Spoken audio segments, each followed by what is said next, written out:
porque Él vino a salvar lo que se había perdido, y me encontró a mí, Él te encontró a ti, tú tienes que decidir, porque Él vino a salvar lo que se había perdido. Escucha esto, mi amigo, Jesús es el camino, es el gozo divino, el único testigo, Él es tu consejero, el único guerrero. Sufrió muchos dolores, a Él lo despreciaron, también lo desecharon y lo menospreciaron, todo por tus pecados. Él es el fiel amado, es el más adorado, también glorificado. Tú fuiste ya encontrado, tú fuiste ya limpiado, porque Él rompe las cadenas que te tenían atado. Muy buenas tardes, mis amados hermanos. Les damos al Centro Internacional de Estudios Bíblicos, el lugar perfecto para la gente imperfecta. Hoy estamos por estudiar otro pasaje de la palabra del Señor que está en el libro de los jueces. En el libro de los jueces, en el capítulo 18.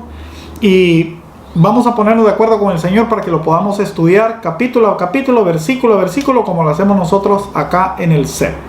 Así que ahí donde estás, solo te quiero pedir que cierres tus ojos. Padre, en el nombre de Jesús te damos gracias en esta tarde, Señor. Te pedimos que nos hables. Queremos aprender de ti, pero a través de tu palabra, Señor. Enséñanos en ella, Señor. Háblanos a través de ella, Señor. Y sea tú y solamente tú, Señor, el que nos enseñe a través de tu palabra, Señor. Y que esta palabra dé fruto en su tiempo. En el nombre de Jesús te lo pedimos. Amén. Bueno, el tema de hoy se llama Al Mejor Postor. Al Mejor Postor está en Jueces en el capítulo 18. Y dice la palabra del Señor: en aquellos días no había rey en Israel, y en aquellos días la tribu de Dan buscaba posesión para sí donde habitar, porque hasta entonces no había tenido posesión entre las tribus de Israel. Los hijos de Dan enviaron de su tribu 5 hombres, de entre ellos hombres valientes de Sora, de Estanol, para que reconocieran la tierra y explorasen bien la tierra. Y les dijeron: y reconocer la tierra. Entonces vinieron al monte de Efraín, donde está la casa de Micaía, y ahí posaron. Cuando estaban cerca de la casa de Micaía, reconocieron la voz del joven levita, y llegando allá le dijeron: ¿quién te ha traído acá? ¿Y qué haces aquí? ¿Y qué tienes tú por aquí? Él les respondió: de esta manera he hecho conmigo Micaía, y me ha tomado para que sea sacerdote. Ellos le dijeron: pregunta pues ahora a Dios para que sepamos si ha de prosperar este viaje que hacemos. Y el sacerdote le respondió: id en paz, delante de Jehová está vuestro camino que andáis. Entonces aquellos 5 hombres salieron y vinieron a Lais, y vieron que el pueblo que habitaba en ella estaba seguro, ocioso, confiado, conforme a la costumbre de los de Sidón, y sin que nadie de aquella región les perturbase en cosa alguna, ni había quien poseyese el reino, y estaban lejos de los sidonios, y no tenían negocios con nadie. Volviendo pues ellos con sus hermanos en Sorá y Estaol, sus hermanos les dijeron: ¿qué hay? Y ellos respondieron: levantaos, subamos contra ellos, porque nosotros hemos explorado la región, y hemos visto que es muy buena, y vosotros no haréis nada. No seáis perezosos en poneros en marcha para ir a tomar posesión de la tierra. Cuando vayáis, llegaréis a un pueblo confiado, en una tierra espaciosa, pues Dios ha entregado en vuestras manos, lugar donde no hay falta de cosa alguna que haya en la tierra. Entonces salieron de ahí, de Sorá y de Estaol, 600 hombres de la familia de Dan, armados con armas de guerra, y fueron y acamparon en Kiriat Jeraim, en Judá, por lo cual llamaron a aquel lugar campamento de Dan, hasta hoy, que está al occidente de Kiriat Jeraim. Quiero que noten las barbaridades que tenemos que leer nosotros en la palabra del Señor, de cosas que suceden. En el capítulo anterior estudiamos el origen de este levita, ¿verdad? Que era un levita que evidentemente la gente de la tribu de Dan lo conocía, o sea, ya era el tipo famoso. Había abandonado a sus hermanos los levitas y andaba errante buscando, como buen comerciante de la fe, quien le pagara sus cuentas. Eso es lo único que le interesaba. Y hoy vemos que ese era su modus operandi, porque cuando aparecen la gente de Dan, esa frase que le dice la gente de Dan: ve y consulta a Jehová para ver si nuestro camino tiene la bendición de Dios. Inmediatamente que contestó: la tiene, sigan adelante. O sea, ni siquiera se tomó el tiempo para ir a preguntarle al Señor si realmente esta gente estaba actuando de acuerdo a la palabra del Señor. Y si no, veámoslo de nuevo. Jueces 18:6. Y el sacerdote le respondió: id en paz, delante de Jehová está vuestro camino en que andéis. Miren, ¿saben qué es lo peor de todo?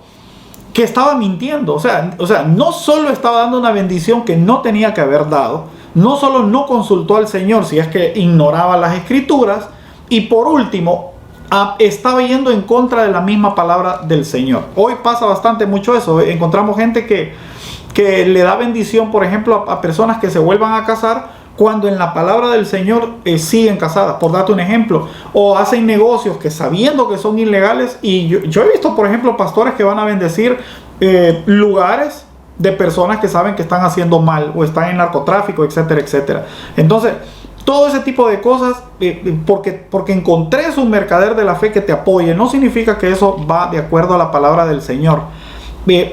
Ahora, ¿por qué decimos con tanto énfasis que este hombre estaba mintiendo? Porque la tribu de Dan ya se le había asignado su tierra. O sea, esta gente ya tenía una tierra que tenía por conquistar. ¿Dónde encontramos eso? Bueno, tenemos que remontarnos a Josué, al capítulo 19, en el versículo 40. Dice la palabra del Señor: la séptima suerte correspondió a la tribu de los hijos de Dan, conforme a sus familias. Y fue el territorio de su heredad Sora, Etanol, Irmes, Salaim, Ajalón, Jetla, Elom, Tinab, Ecrón, Helte, Gibetón, Balat, Jehú, Benerec, Rimón, Mejorcón, Racón, con el territorio que está delante de Job. Entonces, como vemos, el territorio de ellos era grande.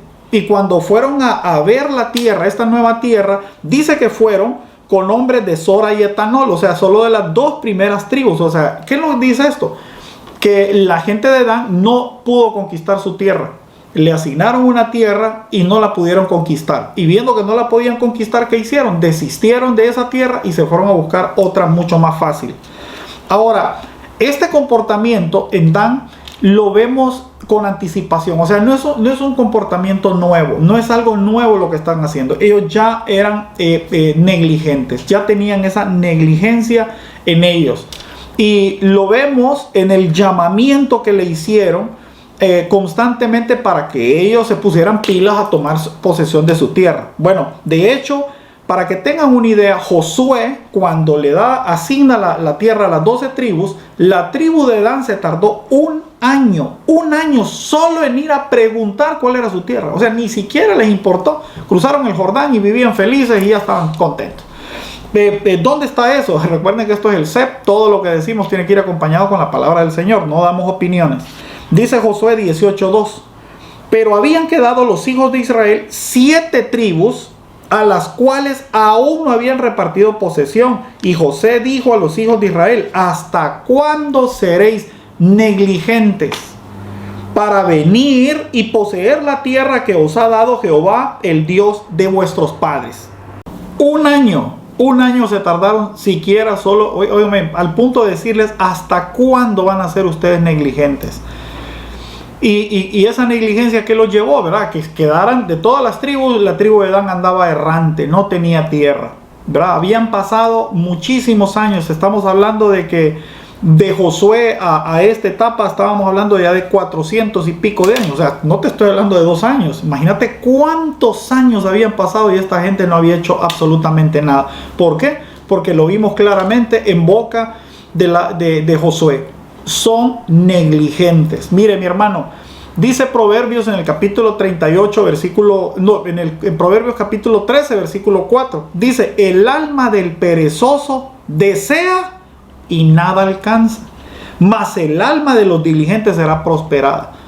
Hermano, el perezoso, el alma del perezoso desea, o sea, quiere. Usted se encuentra gente, ¿verdad?, que quiere, ¿verdad? Yo algún día quiero ser profesional, algún día, ¿verdad?, quiero tener una casa, algún día quiero pagar, salir de deudas, algún día quiero tener una iglesia de una forma, de otra forma, etcétera, etcétera. Usted lo va a escuchar todos los días. Pero ¿qué dice la Biblia? El perezoso desea y no alcanza, porque eso es para el diligente. ¿Qué es la diligencia? Mire, la diligencia, la palabra diligencia viene de la palabra spot, que significa celo, ansia, prisa. O sea, una persona diligente es una persona celosa, ¿verdad? A mí me toca barrer, yo voy y barro. y lo hago con celo, ¿verdad? No me gusta que haya más gente, yo quiero hacerlo yo y lo hago rápido y lo hago como debo y dejo las papadas como tienen que hacerse. O con celo, ¿verdad? O ansia.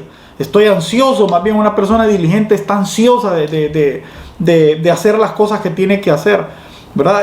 Se enfoca en lo que tiene que hacer y así trabaja. Esas personas son las que terminan prosperando.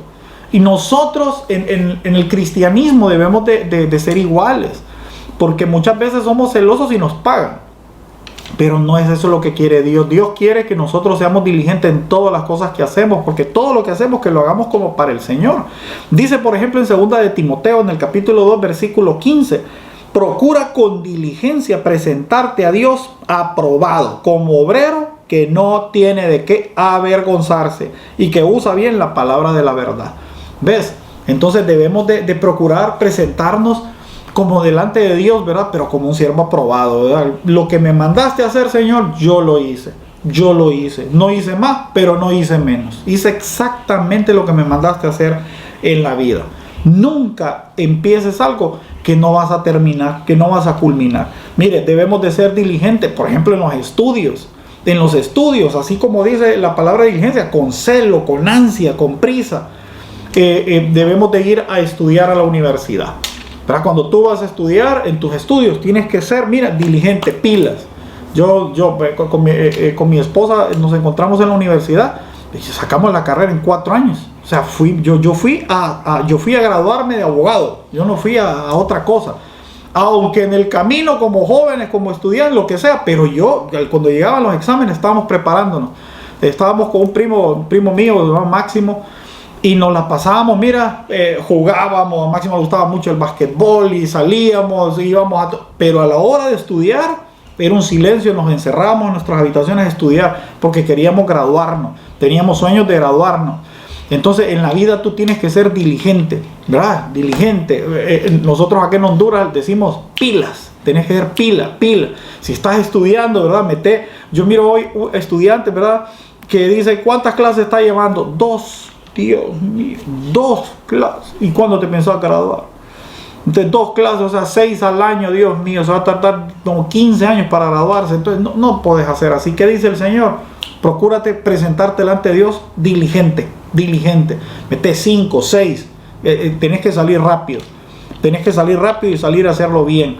Y cuando te toque estudiar, por eso dice la Biblia, todo tiene su tiempo. Hay un tiempo para estudiar, hay un tiempo para comer, hay un tiempo para bailar, hay un tiempo para gozar, hay un tiempo para vivir, hay un tiempo para morir, hay un tiempo para cada cosa. Y lo mismo en la iglesia debemos de ser diligentes, ¿verdad? Celosos en lo que nos mandaron a hacer y hacer el trabajo que nos mandaron a hacer. Nosotros con nuestros hermanos, por ejemplo, cuando armamos un evento, armamos los eventos y participan en el evento 70, 80, 90, hasta 100 hermanos en un solo evento.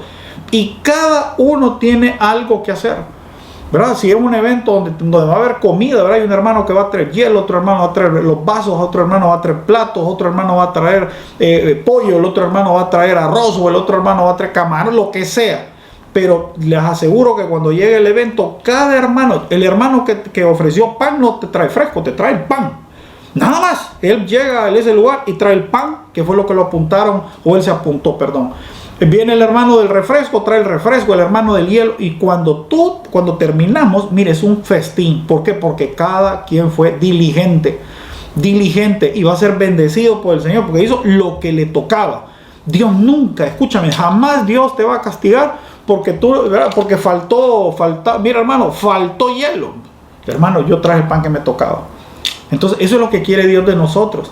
Hermano, que hagamos lo que Dios nos mandó a hacer. A eso le llama obediencia. Y al hacerlo con prontitud, con celo, con ansia y con prisa, eso se llama diligencia. Entonces seamos diligentes y aprobados. Entonces eso es lo que quiere el Señor. En tu trabajo, sé diligente. Mire, yo conozco personas, ¿verdad? Que mire que tal, no, mire que el otro no sé qué, que el otro. Hermano, tú sé diligente, tú haz tu parte. Si es que a ti te pagan por hacer tu trabajo. Lo demás es trabajo de otras personas y ellos verán cómo evalúan. Cuando tú tienes deudas, por ejemplo, los hermanitos que cometieron, ¿verdad?, el error de meterse a deudas con préstamos y están todos agobiados, hermano, sé diligente. Sé diligente. Yo también tuve deudas. Mira, yo cuando comencé en el Señor tenía un montón de deudas. Pero yo te puedo asegurar que yo me ganaba $100 y $80 era para pago de deudas. No porque me tocaba pagar $80, me tocaba pagar 10, pero yo quería salir de esa deuda. Y deudas que yo pude haber pagado en 10 años, las terminé pagando a los primeros 2 años. Y en 2 años, desde ese tiempo, te estoy hablando de casi 18 años, nunca volví a tener deuda hasta el día de hoy. Entonces debemos de ser diligentes en todo lo que hacemos. Miren, hasta en tu dieta, para los que viven a dieta, ¿verdad? Que viven en el proceso, entonces, sé diligente, ¿verdad? Si ya vas a meterte al rollo de bajar de peso, entonces sé diligente en eso. Y cuídate, ¿verdad? Cuídate, ¿verdad? De no fallar y de seguir el régimen que estás siguiendo. En todo, hermanos, podemos decirlo con libertad. Tenemos que ser diligentes. Y de esta manera vamos a tener resultados. Dice Efesios capítulo 5, versículo 15. Mira pues con diligencia cómo andéis, no como necios, sino como sabios, aprovechando bien el tiempo, porque los días son malos. O sea, en este tiempo, con mucho mayor razón debemos ser diligentes, porque los días son malos. Estamos viviendo tiempos malos y con estarte quejando no vas a cambiar nada. Con quejarte no vas a salir de deuda, con quejarte no vas a bajar de peso, con quejarte no te vas a graduar. ¿Se acuerdan cómo comenzamos la enseñanza? El alma del perezoso desea y nada alcanza. Es que entonces hay personas, ¿verdad?, que dicen, yo voy a ser doctor y Erjai, contame, ¿cómo vas en la universidad? No, ahorita me tuve que salir, ¿verdad? No, hermano, sí, soñás, deseas, pero nunca te vas a graduar. ¿Me entienden? Nunca te vas a graduar. Entonces, no, mi hermano, tienes que ser diligente. ¿Cómo eran la tribu de Dan? Eran negligentes. No eran diligentes, eran negligentes. La tribu de Dan. No pudieron conquistar su propia tierra. Y entonces, ¿qué hicieron? Lo que hacen todas las personas, ¿verdad?, cuando no pueden y quieren. Entonces van por lo que no es de ellos. Van por el camino fácil. O van y desvían de aquel propósito original y se van a buscar. Ellos se fueron a la tierra de Efraín. Eso dice la Biblia. Se fueron a la tierra que no les correspondía. La tierra que fueron a buscar, a la tierra de Efraín, otra tribu. Y dice que estando en la tierra de Efraín hicieron un campamento y empezaron a ver a Kiriat Jearim. El nombre Kiriat Jearim significa ciudad de bosques. Ciudad de bosques. Y esta ciudad bien bonita, ¿verdad?, que estaba después de las montañas, ¿verdad?, que estaba aislada totalmente, que era una ciudad de los sidonios. Entonces ellos miraron la ciudad y dijeron, esta está facilita para conquistar. Claro, con lo difícil no pude, que era lo que Dios tenía para mí, entonces me voy con lo fácil. Y cuando se fueron con lo fácil, se fueron a la tierra de los sidonios, que los sidonios no eran guerreros. Los sidonios eran comerciantes. Si tú vas a buscar ahorita mismo en Google o empiezas a hacer una investigación, vas a ver que los sidonios era una ciudad de comerciantes y estaban separados por una cadena montañosa. Por tanto, ¿verdad?, lo que sucedía en esa ciudad nadie se daba cuenta. Y ellos vieron esa oportunidad, los de la tribu de Dan, para poder tomar esa tierra y finalmente tener una conquista. Jueces 18:13. De ahí pasaron al monte de Efraín y vinieron hasta la casa de Micaía. Entonces aquellos 5 hombres que habían ido a reconocer la tierra de Lais dijeron a sus hermanos, ¿no sabéis que en esta casa hay efod y terafines? Y una imagen de talla y una de fundición. Mirad por tanto lo que habéis de hacer. Y cuando llegaron allá, vieron a la casa del joven en casa de Micaía y se preguntaron cómo estaban. Y los 600 hombres que eran de los hijos de Dan estaban armados de sus armas de guerra a la entrada de la puerta. Y subieron los 5 hombres que habían ido a reconocer la tierra y entraron allá, tomaron la imagen de talla, el efod, los terafines, la imagen de fundición, mientras estaba el sacerdote a la entrada de la puerta con los 600 hombres armados con armas de guerra. Entonces, entrando pues, aquellos en la casa de Micaías tomaron la imagen de talla, el efod, los terafines y la imagen de fundición, y el sacerdote les dijo, ¿qué hacéis vosotros? Ellos le respondieron, calla, pon la mano sobre tu boca y vente con nosotros para que seas nuestro padre y sacerdote.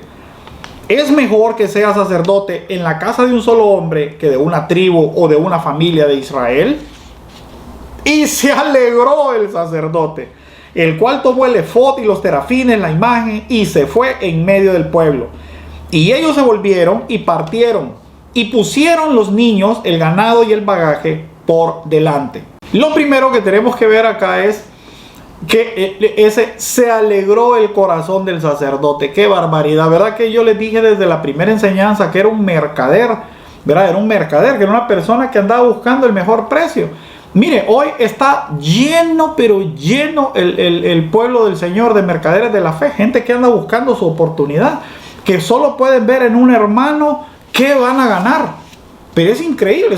Miren, hay gente que va a la iglesia y solo va a sentarse a ver, ¿verdad?, al hermanito, ¿verdad?, que anda buen reloj o que compró carro nuevo, y a ver qué le consiguen. O sea, ¿qué consigo yo de él? Y hay muchas personas que van a eso, a la iglesia, a ver qué consiguen. Entonces, esos no son creyentes. Y si tú eres uno de ellos, tú no eres creyente. Tú a lo menos eres un sinvergüenza. Entonces, eso es lo triste en el camino del Señor. Judas, dice la Biblia, que sustraía el dinero de las ofrendas. O sea, era un ladrón en medio de creyentes. Entonces, siempre van a estar ahí porque la cizaña crece, ¿verdad?, en medio del trigo. Entonces, mis amados hermanos, debemos de tener cuidado y de aprender de estas enseñanzas, ¿verdad? De cómo Micaías puso su confianza en un sacerdote a un precio, le pagaba 10 ciclos al año. Y vemos cómo este sacerdote, cuando le llegó una oportunidad mejor, inmediatamente, ¿verdad?, tomó sus santitos, tomó sus cositas y vámonos de nuevo. Y sabe, usted dirá, sí, pero hermano, eso es el Antiguo Testamento, no es el Nuevo Testamento, de verdad. Segunda de Timoteo capítulo 3, versículo 1, Nuevo Testamento. También debes saber esto, que en los postreros días vendrán tiempos peligrosos, porque habrá hombres amadores de sí mismos, ávaros, vanagloriosos, soberbios, blasfemos, desobedientes a los padres, ingratos e impíos, sin afecto natural, implacables, calumniadores, intemperantes, crueles, aborrecedores de lo bueno, traidores, impetuosos, infatuados, amadores de los deleites más que de Dios, que tendrán la apariencia de piedad, pero negarán la eficacia de ellos. A estos evita. ¿A quién le estaba dando ese consejo la palabra del Señor? A nosotros, ¿verdad que a nosotros?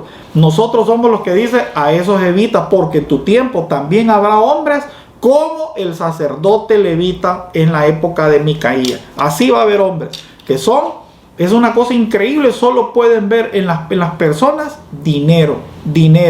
Mire, ahorita, por ejemplo, en este tiempo de pandemia, hemos visto, ¿verdad?, cómo gente, ¿verdad?, solo se dedicó a pensar en el dinero, ¿verdad? Y eso era todo. Se les olvidó lo que dicen Abdías en el capítulo 1, que dice, no debiste haberte alegrado en el día del infortunio de tu hermano, no debiste haberle quitado sus bienes. Entonces, la Biblia nos advierte, ¿verdad?, de que estamos en tiempos peligrosos donde gente peligrosa va a andar buscando, ¿verdad?, mercadería, hacer mercadería de la fe, buscar ganancia en la fe. Y así era este tipo. A la primera oportunidad que le apareció, véngase, vámonos, y dejó abandonada la obra, como muchos hoy. Y el pueblo, ¿sabe qué es lo más terrible? Que hay un pueblo que ama a este tipo de personas. Eso para mí es más terrible, porque al fin y al cabo Micaías tenía un pueblo que amaba a este delincuente. Pero es que vino otro pueblo, ¿verdad?, y también amó al mismo delincuente. Se peleaban al delincuente. Y cuando tú tienes gente de Dios, por ellos nadie da nada. Como, ¿sabe quién? Como Jesucristo. Jesucristo estuvo en medio del pueblo, le dio de comer, lo vistió, lo sanó, lo amó, lo defendió, se puso al frente, como el día de María, de la mujer, ¿verdad?, que iba a ser apedreada, ¿verdad? Se puso al frente. Jesucristo fue increíblemente, y lo terminaron colgando en un madero, porque la maldad que llevamos dentro a eso nos lleva, que no podemos reconocer el amor porque no tenemos amor. Y cuando tú no tienes amor, ya no sabes quién te ama.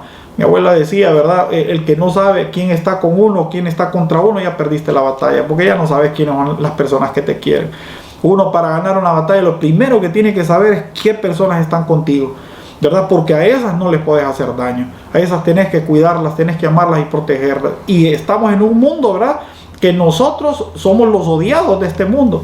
Y cuando encuentres amor, debes de corresponderlo. Como dice la Biblia, has de mostrarte amigo con aquel que se muestra mi amigo.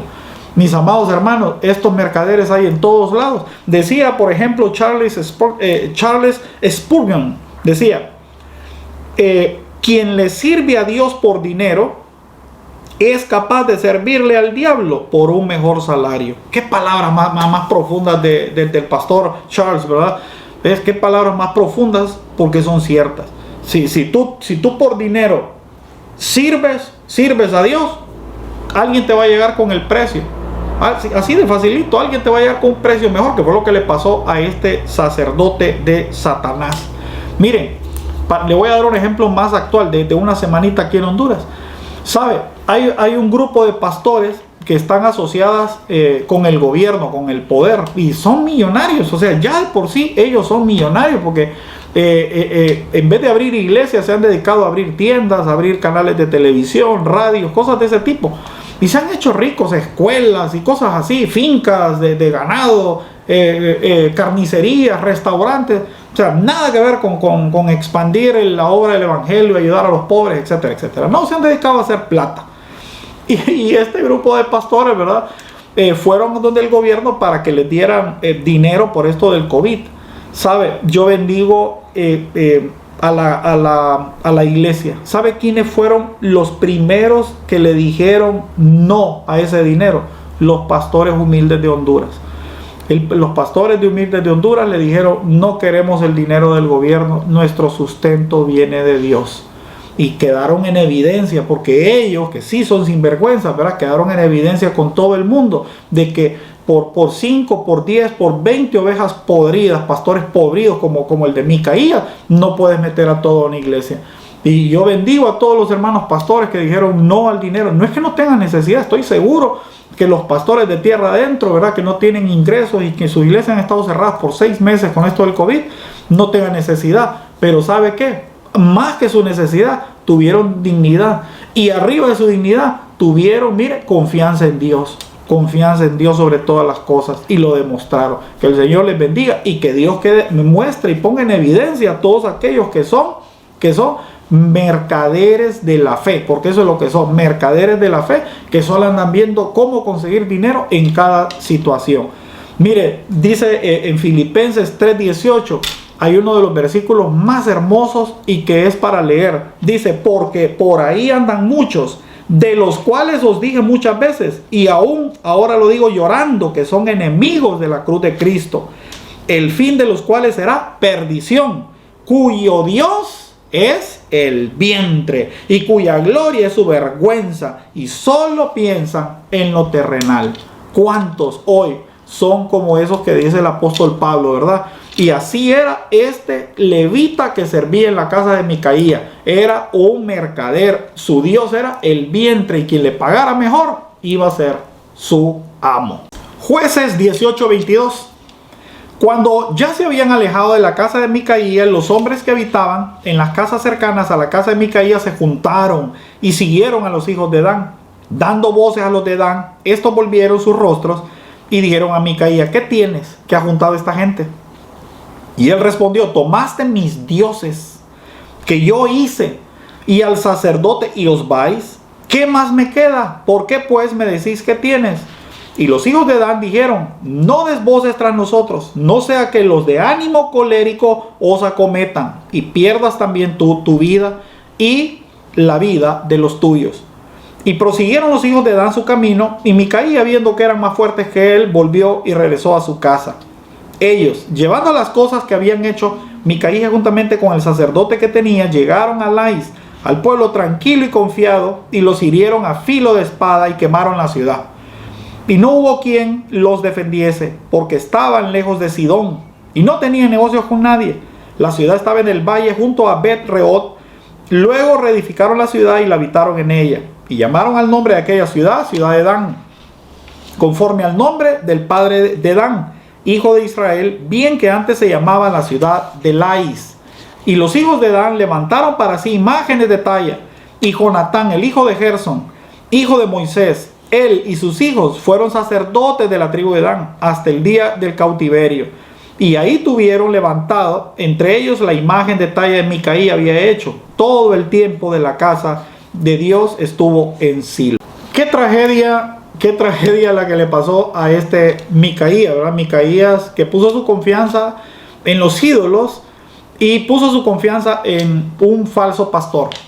¿Y cuál fue el final de su historia? Terminó sin el ídolo y sin el falso pastor, sus dos ídolos. Ahora, a mí me llama la atención porque aquí hay dos tragedias en una. La primera tragedia obviamente es la de Micaía y le hemos contado perfectamente, ¿verdad? Pero hay una segunda tragedia que es los que terminan arrebatando estos ídolos.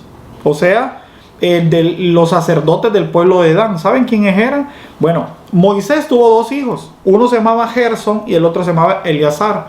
Del descendiente de Gersón era Jonatán, y Jonatán fue el sacerdote del ídolo de Micaía, el que acababan de tomar. Dos tragedias, ¿verdad? Porque imagínate un descendiente de Moisés adorando ídolos. ¿Cómo no va a ser una tragedia eso, verdad?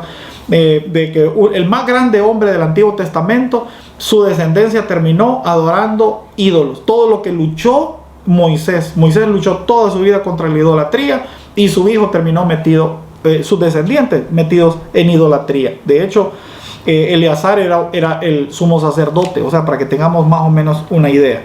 Ahora, aquí vemos también la tristeza de lo que es la religión, porque Micaía no quiso dar su vida, igual que los de Dan no quisieron dar su vida por el Señor, nuestro Dios. ¿Sabe por quién estaban dispuestos a dar su vida? Al punto de que se juntó la gente del pueblo, agarraron espadas, agarraron azadones y se fueron a enfrentar a 600 hombres armados por el ídolo. Por el ídolo. O sea, por el ídolo vamos a dar la vida, pero por Dios no. Qué tristeza esto de la religión, ¿verdad? De verdad es la cosa más terrible que puede haber. Estoy dispuesto a dar mi vida por algo vano, algo hecho con mano de hombre, algo que no tiene fundamento en la Biblia y algo que Dios detesta. Porque si algo, cosa que Dios detesta en la Biblia es la idolatría. Miren, usted me podrá decir, sí, hermano, una vez más, hermano Karim, pero usted está hablando de hace 2000 años, o sea, usted mete a rollo. No me meto a rollo. Mire, hoy hay personas que yo les digo, leamos la Biblia. Mire, ¿para qué creamos el ser? Yo sí le puedo decir para qué creamos el ser. Desde el día 1 hasta el día de hoy no hemos cambiado una cosa del propósito para el cual fue creado esta iglesia. ¿Sabe para qué fue? Para estudiar la Biblia capítulo a capítulo, versículo a versículo, fuera de religiones. O sea, nos sentamos y hay católicos, evangélicos, hay de todo, llegan mormones, llegan de todo y de todos los países. Todo el que quiere estudiar la Biblia y que no lo entienda, hermano, yo no entiendo Apocalipsis, véngase, tenemos todos los 22 capítulos de Apocalipsis explicados capítulo a capítulo, versículo a versículo. Así como ahorita te estoy explicando el libro de Jueces, capítulo a capítulo, versículo a versículo, así te explicamos toda la Biblia. Solo que nuestra plataforma no es en ninguna religión. Entonces, objetivamente, como dice la Biblia, y te lo explicamos no de acuerdo a lo que yo creo o lo que mi religión cree, lo explicamos de acuerdo a la misma Biblia. Ahí es donde radica nuestra diferencia con todos los demás. Que nosotros explicamos con la Biblia. O sea, yo no te voy a dar mi opinión, ni todos los que vienen a enseñar en el CEP te van a dar su opinión. No estamos para nuestra opinión, te enseñamos lo que dice la palabra. Entonces, volviendo a nuestro tema, qué triste, ¿verdad?, que una persona esté dispuesto a dar su vida por su religión, pero no está dispuesto a dar su vida por el Señor. Es triste, mira, y te voy a poner ejemplos. O sea, están dispuestos a cargar un ídolo y sacarlo por una calle, y no solo eso, sino rezarle a ese ídolo, ¿verdad? Agarran, les ponen velas, les ponen incienso, etcétera. Hacen todo por el ídolo, pero no están dispuestos a agarrar la Biblia objetivamente, con su mente, con su pensamiento, como dice la palabra del Señor. Adorad a Jehová con inteligencia. Así dice la Biblia, adorad a Jehová con inteligencia. Entonces, adoren al Señor con inteligencia. O sea, cheque, vos decís esto, sí me gusta mucho, ¿verdad? Yo amo a esto, yo amo a lo otro, tengo mis amigos en esa religión, pero déjame leer la Biblia, la voy a agarrar y solo necesitas leerla una vez en tu vida, pero objetivamente, y ahí vas a encontrar, mira, no te puedes inclinar a un ídolo. Son de madera, son de esto, y empieza a explicarte. Cuando tú termines de estudiar, te vas a dar cuenta, óigame, esto que estamos haciendo está mal. Esto que estoy haciendo yo está mal, lo voy a dejar de hacer porque la Biblia lo dice. Eso es todo, y sería salvo. Pero se entregan en mente, en cuerpo y en alma a las religiones. Mire, hay personas hoy que están dispuestas a entregarle todos sus bienes a un pastor que es un mercader de la fe. Y se lo entrega. Mi pastor, mire aquí, pastor, aquí está mi reloj, pastor, aquí está mi casa, que pastor. Y es una cosa increíble, ¿verdad? Y eso es un mercader de la fe, o sea, no está viendo lo que hace. Pero así somos el ser humano, porque dentro del ser humano está el deseo de adorar. El problema es que no sabemos adorar a quién. Nosotros adoramos y sabemos a quién adoramos. Adoramos un Dios que no está hecho de madera, ni está hecho de yeso, ni está hecho de hierro. Adoramos a un Dios que anda buscando adoradores en espíritu y en verdad. En espíritu y en verdad. Miren, hay otros que están dispuestos a ir de casa en casa cada domingo para entregar atalayas. O sea, todos, hay otros que están dispuestos a que les quiten el nombre. Y les quitan el nombre y les ponen Capax 24. Y usted dirá, ¿y eso quiénes son? Los mormones. Y los mormones, cuando lo primero que hacen es los envían. Y cuando se los envían, dejan todos sus bienes, dejan todo, ¿verdad? Y se van con otro compañero, ¿verdad? Y el nombre que les ponen es Elder. Elder significa enviado. Por eso se presenta siempre en Elder. La palabra Elder significa enviado. Y andan como enviados, ¿verdad? Y andan como hippies. Y si tenían novia, bye bye. Si tenían familia, bye bye. O sea, no les importa. Y en cada religión vas a ver el mismo sacrificio. Y el Dios de la Biblia nunca te pediría eso. El Dios de la Biblia nunca te pediría que abandones a tu esposa, que abandones a tus hijos. Jamás lo haría. El Dios de la Biblia te pide que ames a tu esposa y ames a tus hijos. Y como Cristo dice, como Cristo amó a su iglesia, tú ama a tu esposa. Y como la iglesia se sujeta a Cristo, esposa, sujétate a tu marido. Ese es el Dios que yo sigo. El Dios de la Biblia, no el Dios de una religión. La palabra religión es la palabra religare, que significa atar, amarrar. Eso significa religión. Una persona que está metido en una religión es una persona que su mente está atada a esta idea colectiva. Atada, está amarrada. Por eso cuando vos hablas con un religioso, aunque le leas el versículo, mira, la Biblia te prohíbe hacer eso. ¿Por qué lo haces? No, porque es una tradición, y la tradición es igual que la palabra del Señor. Pero si el Señor Jesucristo le dijo a los fariseos, y les he leído, mira lo que le dijo Jesucristo: ustedes me abandonan a mí por causa de sus tradiciones. O sea, ya esas peleas ya se dieron. Entonces, pero ¿qué pasa? Que mentalmente ya están amarrados, están atados. No, mis amados hermanos. Los salvos, yo sé que la salvación viene de Dios, y si Dios no te revela a través de su Santo Espíritu, si Dios no te salva, si Dios no viene y desata el nudo mental que ha producido tu religión, mi amado hermano, no te vas a salvar, porque la salvación es un regalo de Dios, ¿Y por qué? Dios, yo quiero ser salvo, ¿verdad? Mi hermano, lo primero que tienes que hacer es abandonar todo, ¿verdad? Todo lo que tengas aquí en el primer lugar de tu mente, y poner a Dios, y que sea Dios el primer lugar en tu corazón. Entonces serás salvo. Dice Jeremías en el capítulo 2, versículo 11, una de las mejores enseñanzas en contra de todas las religiones, sea católico, evangélica, mormona, testigo de Jehová, Ore Krishna, Sheikh Nolé, familia de la fe, no me importa. Dice la palabra del Señor: ¿acaso alguna nación ha cambiado sus dioses? Aunque ellos no son dioses. Sin embargo, mi pueblo ha trocado su gloria por lo que no aprovecha. Espantaos cielos sobre esto, y horrorizaos, desalojaos de gran manera, dijo el Señor, porque dos males ha hecho mi pueblo. Me dejaron a mí fuente de agua viva, y cavaron para sí cisternas, y cisternas rotas que no retienen agua. ¿Sabe? Dios compara la religión ¿con qué? Con una cisterna. ¿Qué es una cisterna? Una cisterna, ¿verdad? Se hace, ¿verdad?, de bloque, de varilla, y en esa cae agua, y esa agua se retiene. Claro, es un agua que no fluye, es un agua que está estancada, y es un agua, ¿verdad?, que está ahí, y tú vas y le estás sacando y te da de beber, y tú te sientes feliz porque tú te sientes segurito con tu agüita estancada. Y dice el Señor: me cambiaste por una cisterna que está rota. O sea, todas las religiones están rotas, lo dice la Biblia. Me cambiaste por una cisterna rota. ¿Sabe qué sucede cuando una cisterna se rompe?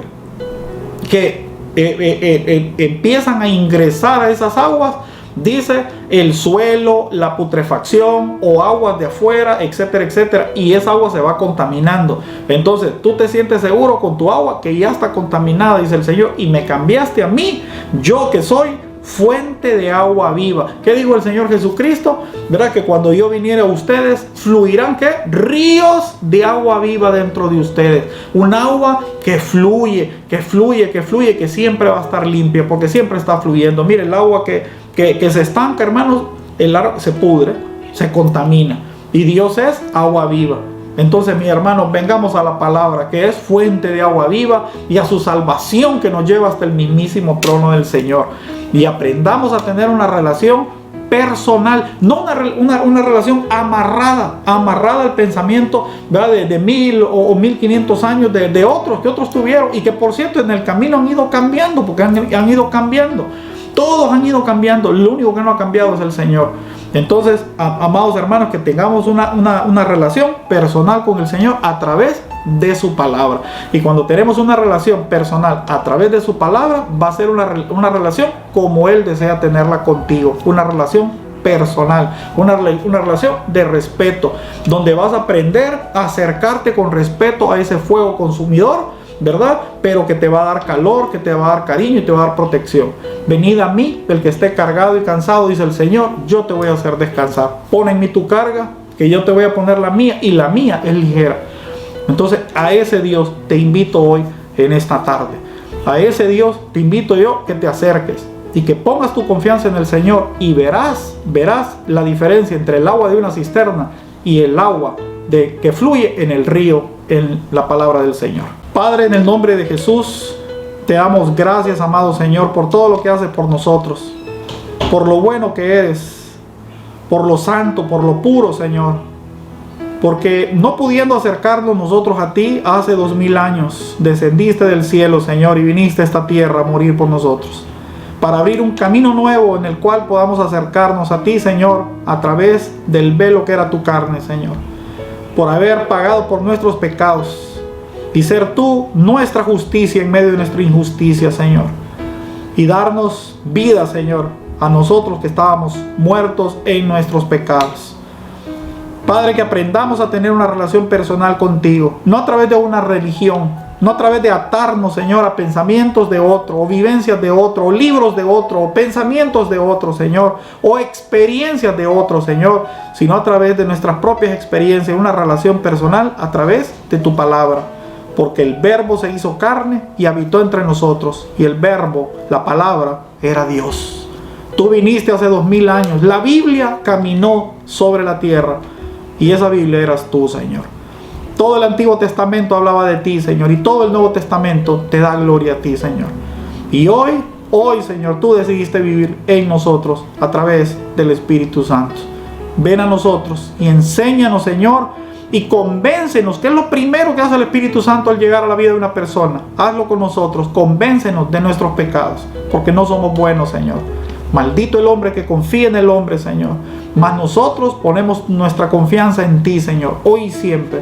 Y seas tú nuestro Señor y tú nuestro Salvador. Y toda la honra en mi vida y en la vida de mis hermanos sea a ti y solamente a ti, en el nombre de Jesús. Tu pueblo dice amén. Si te gustó esta enseñanza, mis amados hermanos, solo te pido, ¿verdad?, que te suscribas al canal, que le des clic a la campanita y que lo compartas en tus redes sociales para que otros hermanos sean alcanzados a través de esta palabra. Que el Señor te bendiga, y a seguir bebiendo de esa fuente de agua viva y dejando atrás esas cisternas encerradas y podridas. Que el Señor te bendiga y nos vemos en la siguiente enseñanza.